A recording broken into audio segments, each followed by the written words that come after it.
పంపంగట్టలేక కరువు బ్రతుకులెన్నో ఆకలితోలు మటిస్తుంటే నోరు తెరిసిన సాగు బీడై వల్ల కాడైతే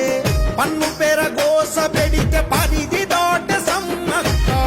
భూమి బుక్కి కొరకు కథ నాన్న దుంకె సారక్క